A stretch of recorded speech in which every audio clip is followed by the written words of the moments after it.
marijuana and gay rights and gun rights and all of these individual liberties are all precisely the same thing. And we're finding that out with bits is bits. Freedom is freedom. You know, a great science fiction writer whose name I've forgotten and I'm not going to try to grab, once said that if you convince the dope people that the gun people were okay, and the gun people that the dope people were okay, everybody in the country was libertarian. Do you think that, I know Colorado. Colorado, I believe, is a libertarian state. It's just that the people in the middle don't know it. That they get it. They don't like intrusive government. They have been more socially permissive with legalizing pot and gay marriage and the rest. But the political parties, particularly here in Colorado on the left, have been better at manipulating how to get their votes in. The right is starting to catch up with that.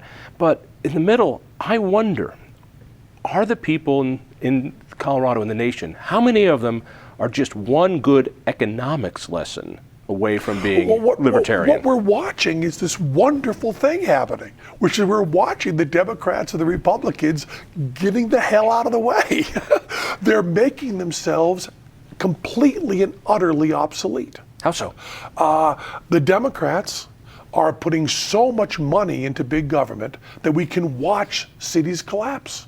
We can watch Detroit collapse. We're watching California fall apart. We're watching all these pension plans and the idea that people can vote themselves money and that everything has to be controlled by the government is just plain not working, and people are getting sick of it. And meanwhile, the Republicans, who should be stepping in and reaping the spoils, are hung up in this Christian right and anti-gay and anti-immigration thing. They own the whole country if they just let go of that. There isn't a human being under 30 that you can find that's against gay rights. It's just not happening. And immigration, you've got to loosen up on. And what they're doing is they're getting out of the way so that the nuts, and we know 30 years ago, talking libertarian, I was completely and utterly nuts, saying, give me any leftist and I will go further left on social liberties. You tell me you want medical marijuana, I'll tell you I want legal heroin. And you tell me anybody on the right who says the government should not be paying for art that I don't enjoy, and I'll tell you, well, the government shouldn't be paying for public schools. Beat that. So, you know, we can out-left the left and outright the right on all the stuff that people really feel. It's purely American. And that's the thing that there is an American spirit. And the American spirit is not Clay Aiken on American Idol. That's centralized government. That's judges sit there and decide who the best singer is.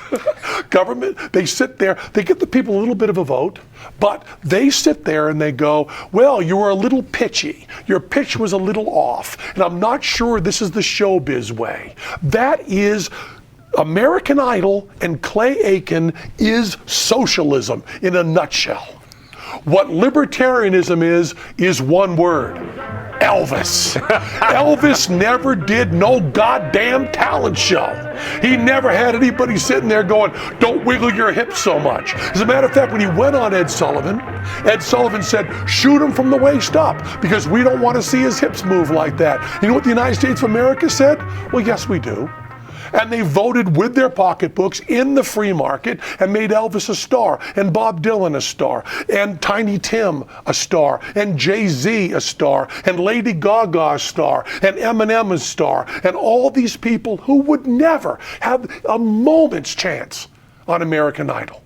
And the American government, all these filters, have never been good at picking winners. They can't pick the best solar company any more than they could have picked Steve Jobs. They couldn't pick out Steve Jobs and Bill Gates, you know, out in front of a Home Depot trying to fix houses. They couldn't pick those two guys out. But, you know, we could. America could. And I think that everybody knows that. And just, they have to learn from the left that you can't just keep throwing money at problems. I don't think everybody knows that.